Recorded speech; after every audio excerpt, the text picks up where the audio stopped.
BJP के सामने भले ही टारगेट क्लीन स्वीप का हो, लेकिन कोशिश इस चुनाव में वोट शेयर बढ़ाकर 51% के करीब करने की है। और इस लक्ष्य को पाने के लिए बीजेपी के बड़े बड़े नेता गांव-गांव जा रहे हैं और इसी अभियान के तहत पूरी पार्टी गांव में डेरा डालने वाली है, जिसकी तस्वीर आज गोरखपुर से देखने को मिली है। दरअसल यूपी में बीजेपी की ग्राम परिक्रमा यात्रा चल रही है और इस दौरान 50,000 गाँव में संपर्क करने की कोशिश होगी।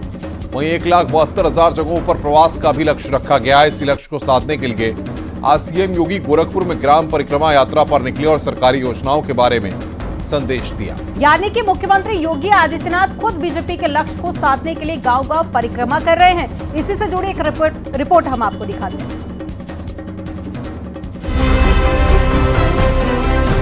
ये सभी कार्य महिला सशक्तिकरण के लिए प्रधानमंत्री मोदी जी के विजन को आगे बढ़ाने का ही क्रम है। विकास की झंडी लिए गांव की पगडंडियों पर चल रही ये सरकार योगी आदित्यनाथ की नीति और रणनीति की गवाही दे रही है। मुख्यमंत्री पर बरस रही ये फूल और खेत खलिहान की धूल बता रही है कैसे बिना भेदभाव के योगी सरकार हर वर्ग हर समुदाय के लिए काम कर रही है। और उसी का संदेश देने अब सीएम योगी गांव-गांव यात्रा कर रहे हैं। 2017 से पहले और बाद के फर्क समझा रहे हैं। प्रधानमंत्री मोदी जी के नेतृत्व में जिन गांवों को अब तक योजना का लाभ नहीं मिला, उन पात्र लोगों को उन योजना का लाभ देने, इसलिए गांव-गांव में यात्रा जारी है। और जो लोग प्राप्त कर लिए हैं वे लोग बोले, जिनको नहीं मिला उनका रजिस्ट्रेशन हो। यही इसका उद्देश्य है। तो बूथ इतना सशक्त बनाना है कि कोई भी ताकत आ जाए आपके बूथ से बीजेपी को कोई परास्त न कर सके और हर गरीब को शासन की योजना का लाभ भी मिल सके। ठीक। दरअसल उत्तर प्रदेश में बीजेपी की कोशिश गांव-गांव तक संगठन को मजबूत करने की है। इसके लिए पार्टी ने अपने बड़े बड़े योद्धाओं को मैदान में उतार दिया है। इस मिशन में बीजेपी 50,000 गांव में संपर्क करेगी। 1,72,000 जगहों पर प्रवास का लक्ष्य रखा है। सीएम योगी भी गांव में प्रवास करने वाले हैं। इस दौरान सरकारी योजनाओं के बारे में बताएंगे। यानी बीजेपी की कोशिश विपक्ष के नकारात्मक एजेंडे को एक्सपोज करने के साथ विकास की नीति को भी जनता के सामने लाने की है, जिसकी शुरुआत सीएम योगी ने की है। हम लोगों ने व्यवस्था दी है, जहां पर किसी गांव में राशन कोटे की दुकान का विवाद होगा, वहां की महिला स्वयंसेवी समूह उस व्यवस्था का संचालन करेगी। 55 लाख से अधिक गरीबों को मकान दिलाए गए।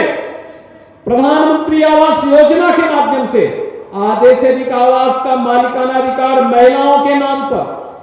90 लाख पीएम स्वामित्व योजना में जिस जमीन पर मकान है उसका मालिकाना अधिकार महिलाओं के नाम पर उपलब्ध करवाने का कार्य भी किया गया है। ये सभी कार्य महिला सशक्तिकरण के लिए प्रधानमंत्री मोदी जी के विजन को आगे बढ़ाने का ही क्रम है।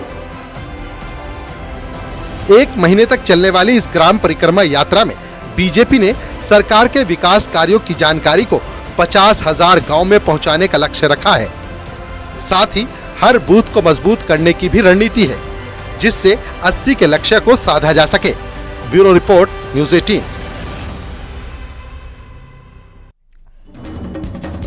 लोकसभा चुनाव के लिहाज से सबसे महत्वपूर्ण राज्य उत्तर प्रदेश में सियासत की तस्वीर बदल रही है। बीजेपी का कुनबा बढ़ रहा है तो वहीं विपक्ष को झटके पर झटका लग रहा है। ऐसे में अब समाजवादी पार्टी के खिलाफ अपना दल कमेरावादी ने भी बगावत के बिगुल फूंक दिए हैं। तो वहीं विवादित बयान के चलते सुर्खियों में रहने वाले स्वामी मौर्य भी अखिलेश से नाराज हैं। दरअसल अपना दल की अध्यक्ष पल्लवी पटेल ने कहा है कि वो समाजवादी पार्टी की नीति का विरोध करती है, तो वहीं स्वामी प्रसाद मौर्य ने कहा है कि समाजवादी पार्टी में कुछ नेता मेरे अभियान की हवा निकाल रहे हैं। जब पल्लवी पटेल ने कहा कि समाजवादी पार्टी में अब पीडीए नहीं दिखता, तो स्वामी मौर्य ने कहा समाजवादी पार्टी में कुछ छुटवैये नेता भी टिप्पणी करते हैं। जब पल्लवी पटेल ने इशारों में पीडीए की वजह से गठबंधन छोड़ने की बात कही, तो स्वामी प्रसाद मौर्य ने महासचिव पद से इस्तीफा ही दे दिया। जिस पर अब अखिलेश यादव को भी सफाई देनी पड़ रही है। आपको रिपोर्ट दिखाते हैं।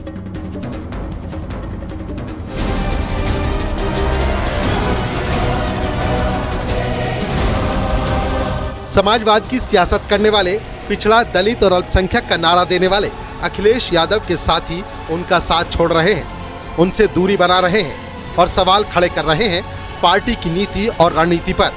आरोप लगा रहे हैं पीडीए फॉर्मूले पर और जवाब मांग रहे हैं आखिर कब तक सहयोगियों से अखिलेश यूं ही आंखें फेरते रहेंगे, कब तक उन्हें नजरअंदाज करते रहेंगे। हमारा नारा है पीडीए, पिछड़ा, दलित, अल्पसंख्यक, जो मैं समझती हूँ। लेकिन मदान लोग जो हैं वो बच्चन और रंजन को पीडीए समझाने में लगे हुए। मैं आदिवासियों, दलितों, पिछड़ों, गरीबों, मजलूमों, मजदूरों को पार्टी से जोड़ने का काम कर रहा हूँ। पहले जयंत चौधरी ने समाजवादी पार्टी का साथ छोड़ा, तो अब स्वामी मौर्य के साथ पल्लवी पटेल भी अखिलेश के खिलाफ बगावत का बिगुल फूंक चुकी हैं। स्वामी मौर्य ने तो यहाँ तक कह दिया कि उनकी पार्टी में महासचिव तक की इज्जत नहीं। उन्होंने महासचिव पद से इस्तीफा देने के बाद कहा, मेरे हर बयान को निजी बताया गया, जनाधार बढ़ाने के लिए कई सुझाव दिए, आश्वासन के बाद भी कोई परिणाम नहीं मिला। छुट भइये नेता समाजवादी पार्टी की हवा निकाल रहे हैं, बड़े नेता भी मेरे बयान को निजी बता रहे हैं। तो दूसरी तरफ अपना दल कमेरावादी के अध्यक्ष और समाजवादी पार्टी के सिंबल से विधायक पल्लवी पटेल ने भी अखिलेश के पीडीए फॉर्मूले पर दनादन सवाल दाग दिए और राज्यसभा चुनाव में वोटिंग करने से मना कर दिया। देखिए, हमारा नारा है पीडीए, पिछड़ा, दलित, अल्पसंख्यक, जो मैं समझती हूँ। लेकिन मदान लोग जो हैं वो बच्चन और रंजन को पीडीए समझाने में लगे हुए हैं। तो आप हमको जो समझा देंगे हम वो समझ थोड़ी ना जाएंगे। हम प्रतिबद्ध हैं पिछड़ा, दलित, अल्पसंख्यक के हक और अधिकारों के लिए। तो जब उनका वोट हम ले रहे हैं, यही वो समाज है जो हमारे लिए सड़कों पे मर खट रहे हैं। तो जब संघर्ष करके आगे बढ़ने का मौका आता है तो हमको बाध्य किया जाता है कि हम ऐसे लोगों को आगे वोट करके आगे कर दें जिन्होंने कहीं ना कहीं हमारी नुकसान किया है। कि जिस तरीके से मैं रात दिन एक कर समाजवादी पार्टी का जनाधार बढ़ाने में लगा हुआ हूं, अपनी जान जोखिम में डालकर सुरक्षा की बिना परवाह किए मैं आदिवासियों, दलितों, पिछड़ों, गरीबों, मजलूमों, मजदूरों को पार्टी से जोड़ने का काम कर रहा हूं। और पार्टी के कुछ लोग, और वो भी बड़े जिम्मेदार ओहदेदार, कि स्वामी प्रसाद मौर्य के निजी बयान कह करके इस अभियान की हवा निकालने की कोशिश करते रहते हैं। नई हवा है, नई सपा है का नारा देने वाले अखिलेश की पार्टी में हवा तो जरूर चल रही है, लेकिन बगावत की हवा तो जरूर बह रही है, लेकिन पतझड़ की। ऐसे में खुद अखिलेश यादव को नाराज नेताओं को भरोसे में लेने के लिए सफाई से सफाई देनी पड़ रही है। आपकी पार्टी के कुछ कार्यकर्ताओं से हाथ होकर इस्तीफा दिया है। ये जो सवाल आप पूछ रहे हैं, इस पे पार्टी के अंदर बातचीत हो जाएगी और उसका समाधान भी निकल जाएगा। जहाँ तक हमारे सहयोगी दल की बात है, मैं उम्मीद करता हूँ कि पीडीए की लड़ाई को वो मजबूत करेंगे। और जहाँ तक पार्टी के निर्णय का सवाल है, आने वाले समय में तमाम सीटें आ रही हैं। यानी अखिलेश यादव भी मानते हैं कि उनकी पार्टी में सब कुछ ठीक नहीं चल रहा है। ऐसे में क्या समाजवादी पार्टी जयंत चौधरी वाली गलती दोहराने के मूड में नहीं है, या फिर धीरे धीरे तमाम साथी अखिलेश को अलविदा कह देंगे? ये बड़ा सवाल है। Bureau report, news 18।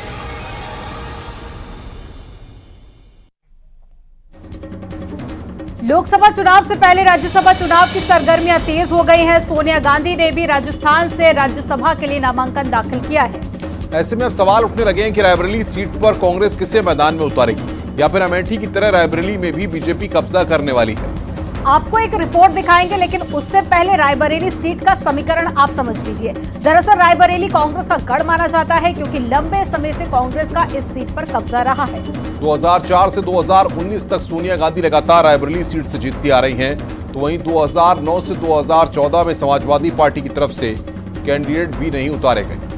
वहीं बात करें 1996 और 1998 की, तो इस सीट पर बीजेपी 2 बार चुनाव जीती, लेकिन बीएसपी का रायबरेली सीट पर खाता तक नहीं खुल पाया है। यानी जिस सीट पर कांग्रेस की लगातार जीत होती रही, उसी सीट से जब सोनिया गांधी ने दूरी बना ली, ऐसे में अब सवाल चेहरे पर उठ रहे हैं। आखिर सोनिया गांधी के बाद रायबरेली से कौन? आपको एक रिपोर्ट दिखाते हैं। अमेठी क्या सुनने में आया रायबरेली की सीट में भी कोई भूकंप आने वाला है। अमेठी और रायबरेली से उनका पारिवारिक रिश्ता है, घर का रिश्ता है।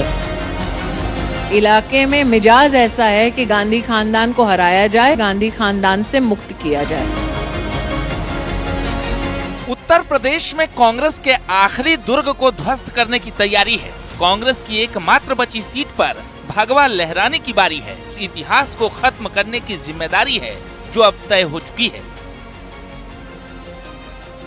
पहले अमेठी में राहुल गांधी को मार और अब सोनिया गांधी की सीट पर सेंधमारी की तैयारी, जिसकी भनक कांग्रेस को लग चुकी है। और माना जा रहा है कि रायबरेली में इस बार सोनिया गांधी की जगह प्रियंका गांधी मोर्चा संभाल रही हैं। कांग्रेस पार्लियामेंट्री बोर्ड की अध्यक्ष सोनिया गांधी राजस्थान से राज्यसभा जा रही हैं। ऐसे में सभी के जहन में सवाल है कि अब रायबरेली का क्या होगा। दरअसल नए उभरे हालातों में प्रियंका गांधी वाड्रा रायबरेली से दावेदारी पेश कर सकती हैं। कांग्रेस के स्टार प्रचारक प्रियंका गांधी उत्तर प्रदेश से लोकसभा के सियासी संग्राम में उतर सकती है, जबकि कांग्रेस की पूर्व राष्ट्रीय अध्यक्ष सोनिया गांधी के रायबरेली से चुनाव लड़ने की संभावना अब खत्म हो चुकी है, क्योंकि सोनिया गांधी ने राज्यसभा के लिए नामांकन किया है। सोनिया रायबरेली से लोकसभा चुनाव नहीं लड़ेंगी। अब रायबरेली से प्रियंका के चुनाव लड़ने की चर्चा है। प्रियंका गांधी ने अभी तक कोई चुनाव नहीं लड़ा है, यानी कांग्रेस की सबसे सुरक्षित सीट पर इस बार प्रियंका गांधी को मौका मिल सकता है। लेकिन बीजेपी का कहना है कि कांग्रेस यूपी से पलायन कर रही है। अमेठी से लड़ा, वहां से हार गए। अब सोनिया गांधी रायबरेली छोड़ के राज्यसभा जा रही है। अब तो पूरी कांग्रेस पलायन कर गई, आप सब जानते ही हो। पूरी कांग्रेस पलायन कर गई। तो रायबरेली जीतेंगे आप अगर प्रियंका आती है? निश्चित रूप से हमारी पूरी तैयारी है। हम अपने 10 साल का काम का लेखा जोखा लेकर हमारी सरकार ने मोदी जी के नेतृत्व में जो जो काम किए उसका पूरा रिपोर्ट कार्ड लेकर जनता के बीच में। दरअसल ऐसा पहली बार नहीं होगा जब कांग्रेस की सबसे सुरक्षित सीट पर गांधी परिवार को मौका मिलेगा। पहली बार सोनिया गांधी 1999 में अमेठी से चुनाव लड़ी और जीती। फिर 2004 में राहुल गांधी के लिए उन्होंने सीट छोड़ दिया। फिर सोनिया रायबरेली से चुनाव लड़ी और जीती। सोनिया गांधी रायबरेली से 5 बार जीती। अब 2024 में प्रियंका गांधी रायबरेली से लड़ सकती हैं। यानी गांधी परिवार उत्तर प्रदेश में आखिरी बची सीट को कब्जे में लेने के लिए हर संभव कोशिश कर रही है, जिससे अमेठी पार्ट 2 दोहराया ना जा सके। क्योंकि राहुल गांधी पिछले चुनाव में अमेठी सीट बचा नहीं सके थे, तो अब रायबरेली सीट पर संकट के बादल छाए हैं। निश्चित तौर से ये गांधी नेहरू परिवार का स्थान है। उनका जो परिवार का जो परंपरागत जो जगह है प्रयागराज इलाहाबाद, वहाँ से उनके परिवार की उत्पत्ति है। और अमेठी और रायबरेली से उनका पारिवारिक रिश्ता है, घर का रिश्ता है और पीढ़ियों का रिश्ता है। तो निश्चित तौर से वो घर की सीट है, वो परिवार के साथ रहेगी। निश्चित तौर से परिवार के लोग निश्चित वहाँ की जनता की सेवा लगातार करते हैं और सेवा करते रहेंगे। हाल तक इन दोनों सीटों को गांधी नेहरू परिवार के गढ़ के रूप में देखा जाता रहा, लेकिन परिवार का एकाधिकार तब टूटा जब 2019 में राहुल गांधी को अमेठी से केंद्रीय मंत्री स्मृति ईरानी के हाथों शर्मनाक हार का सामना करना पड़ा। और कुछ ऐसी ही रणनीति एक बार फिर बीजेपी तैयार कर रही है, जिससे बचने के लिए अब गांधी परिवार को कोई नई रणनीति बनानी पड़ेगी। Bureau report, news 18।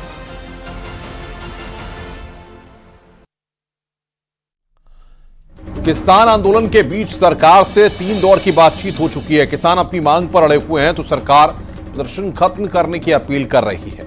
लेकिन इन सबके बीच में सियासत भी खूब हो रही है। पहले कांग्रेस और समाजवादी पार्टी ने उग्र हो रहे प्रदर्शन का समर्थन किया, तो अब मायावती भी किसानों की मांग पूरी करने की बात कह रही हैं। लेकिन यहाँ ये जानना भी जरूरी है कि मोदी सरकार में किसानों को क्या मिला है। तो आपको बता दें कि मोदी सरकार में धान की एमएसपी में 64% का इजाफा हुआ, तो वहीं गेहूं की एमएसपी 58% तक बढ़ाई गई है। और मोदी सरकार में किसानों के लिए अब तक 55,000 करोड़ रुपए उर्वरक के लिए सब्सिडी दी गई। पीएम फसल बीमा योजना की बात करें तो इसके तहत 8,000 करोड़ रुपए दिए गए। वहीं पीएम सम्मान निधि की बात करें तो 5,000 करोड़ से ज्यादा का भुगतान किया गया है। यानी कि एक तरफ सरकार जहां किसानों के लिए प्रतिबद्ध है, तो वहीं दूसरी तरफ विपक्ष अब किसानों की मांग के बहाने उग्र हो रहे प्रदर्शन के समर्थन में आ गया है। आपको एक रिपोर्ट दिखाते हैं।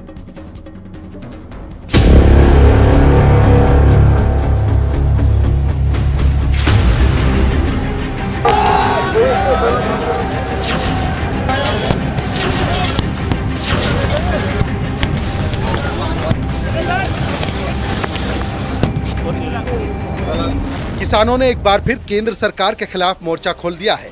हरियाणा और पंजाब से बड़ी तादाद में किसान दिल्ली कूच कर रहे हैं, लेकिन प्रदर्शनकारियों को रोकने के लिए पुलिस और सुरक्षा कर्मी पूरी तरह से मुस्तैद हैं।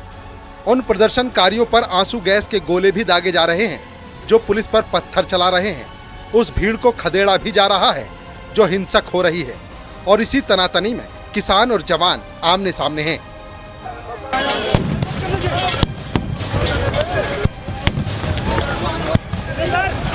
एमएसपी की मांग के लिए आंदोलन भले ही किसानों का हो, लेकिन विपक्षी पार्टियां इस प्रदर्शन में भी मौके तलाश रही हैं। कांग्रेस किसानों की मांग पूरी करने का दावा कर रही है, तो समाजवादी पार्टी उस बैरिकेडिंग पर भी सवाल खड़े कर रही है, जिसे प्रदर्शनकारियों को रोकने के लिए दिल्ली बॉर्डर पर लगाया गया है। पूरा देश का किसान भारतीय जनता पार्टी से जानना चाहता है कि जिन्होंने ये सपना दिखाया था कि आय दोगुनी हो जाएगी, और अभी जब भारत रत्न दिया स्वामीनाथन जी को और देश के हमारे किसानों के नेता चौधरी चरण सिंह जी को, उससे किसानों की उम्मीद और बढ़ गई कि सरकार उनकी सुनवाई करेगी, एमएसपी देगी, एमएसपी के लिए कोई कानून बनाएगी। लेकिन जिस तरह सरकार का व्यवहार है, कीलें लगा देना कि हम स्वामीनाथन रिपोर्ट हमारी सरकार 24 से बनेगी, हम लागू करेंगे, एमएसपी का हम पूरा उनको गारंटी के साथ उनको रेट देंगे। और किसानों के लिए हमेशा कांग्रेस ने काम किया है। चाहे 2009 में किसानों का कर्जा माफ करना हुआ, हमने माफ किया। 2013 में भूमि अधिग्रहण बिल ले आए, 4 गुना किसानों को मुआवजा मिले, ये हम लेकर आए। तो दूसरी तरफ समाजवादी पार्टी और कांग्रेस के बाद मायावती ने भी किसान आंदोलन को अपना समर्थन दे दिया है।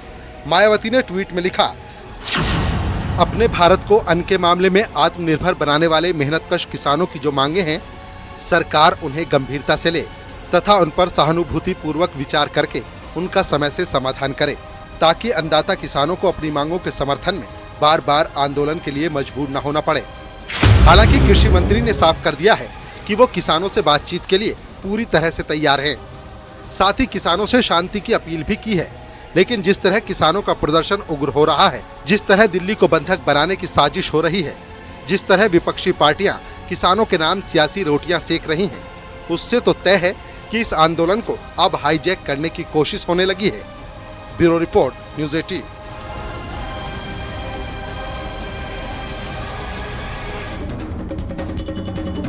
और इसी के साथ लाख टके की बात में फिलहाल इतना ही। खबरों का सिलसिला लगातार जारी।